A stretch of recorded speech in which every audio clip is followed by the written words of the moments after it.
Jal Jeevan machine పనులు పూర్తి చేసి నెలలు గడుస్తున్నా బిల్లులు విడుదల చేయలేదంటూ నవ్యాంధ్ర ఆర్డబ్ల్యూఎస్ కాంట్రాక్టర్లు అసోసియేషన్ నిరసనకు దిగింది. 20 నెలలుగా పెండింగ్లో ఉన్న జల్ జీవన్ మిషన్ బిల్లులను వెంటనే చెల్లించాలని డిమాండ్ చేస్తూ విజయవాడ ధర్నా చౌక్ దగ్గర ధర్నా చేశారు. అప్పులు చేసి పనులు పూర్తి చేశామని, ఇప్పుడు బిల్లులు రాక ఆర్థికంగా తీవ్ర ఇబ్బందులు పడుతున్నామని ఆవేదన వ్యక్తం చేశారు. ప్రభుత్వం బకాయిలు విడుదల చేయకపోతే ఉద్యమాన్ని మరింత ఉధృతం చేస్తామని హెచ్చరించారు. జలజీవన్ మిషన్ కాంట్రాక్టర్లు ఇంచుమించు సుమారుగా 25 సంవత్సరాల నుంచి వర్క్ చేస్తున్నాము. ఈ జలజీవన్ ప్రాజెక్ట్ వచ్చిన కాడి నుంచి 2019లో వచ్చిందండి. ఈ రోజు వరకు మేము పనులు చేస్తూ ఉన్నాము. మేము సుమారుగా రాష్ట్ర వ్యాప్తంగా 750 మంది కాంట్రాక్టర్లు ఉన్నాము.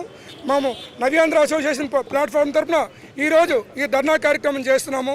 మేము మార్చి 25 నుంచి 30 తేదీ వరకు మేము ధర్నా చేసి ఉన్నాము సార్, నిరసన చేసి ఉన్నాము ఈఎన్సీ ఆఫీసులో. అప్పుడు ప్రభుత్వ పెద్దలు కొంతమంది డిపార్ట్మెంట్ పెద్దలు వచ్చి మీకు 10వ తేదీ లోపల, అంటే ఏప్రిల్ 10వ తేదీ లోపల పేమెంట్ ఇస్తాము, రాష్ట్ర ఆర్థిక పరిస్థితి బాగోలేదు, మార్చిలో ఇవ్వలేమని చెప్పి మమ్మల్ని మా నిరసనని ఆ రోజు ఆపించారు. మేము మళ్ళీ 10వ తేదీ వెళ్ళి పోతే డిపార్ట్మెంట్ వాళ్ళు మేము గవర్నమెంట్ ఇస్తామన్నది ఇవ్వలేదు, మేమేం చేయగలం, మా చేతిలో ఏం లేదని తప్పించుకునే ధోరణితో మాట్లాడుతున్నారు.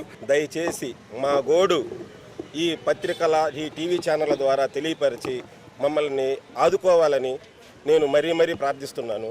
నేను చాలా చిన్న కాంట్రాక్టర్ని. నా పేరు చిరంజీవి. మాది ప్రకాశం జిల్లా అండి.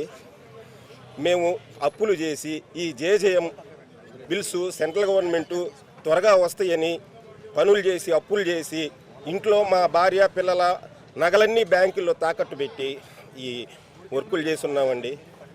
కనీసం మాకు రెస్పాన్స్ లేదండి. ప్రతిసారి డబ్బులు వస్తున్నాయి అంటున్నారు, పెద్ద కంపెనీలకు ఇచ్చేస్తున్నారు.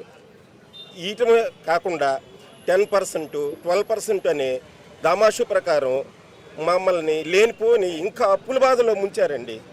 ఆ వచ్చిన డబ్బులు మాకు జిఎస్టీలు కట్టుకోవడం తప్పితే దేనివల్ల కావట్లా. గత 2 సంవత్సరాలుగా జలజీవన్ మిషన్ వర్కులు చేస్తున్న కాంట్రాక్టర్లకి ప్రభుత్వం చుక్కలు చూపిస్తుందండి. పేమెంట్లు ఇస్తున్నట్టుగా ఇస్తున్నారు, ఇచ్చి కార్పొరేట్ సంస్థలకి ఇవ్వమని వెనక నుంచి ఆదేశాలు ఇస్తున్నట్టుగా ఆఫీసర్లు చెప్తున్నారు. నవంబర్ నెలలో 300 కోట్ల రూపాయలు ఇచ్చారండి. కేవలం 100 కోట్ల రూపాయలు మాత్రం చిన్న కాంట్రాక్టులకి ఇచ్చి 200 కోట్ల రూపాయలు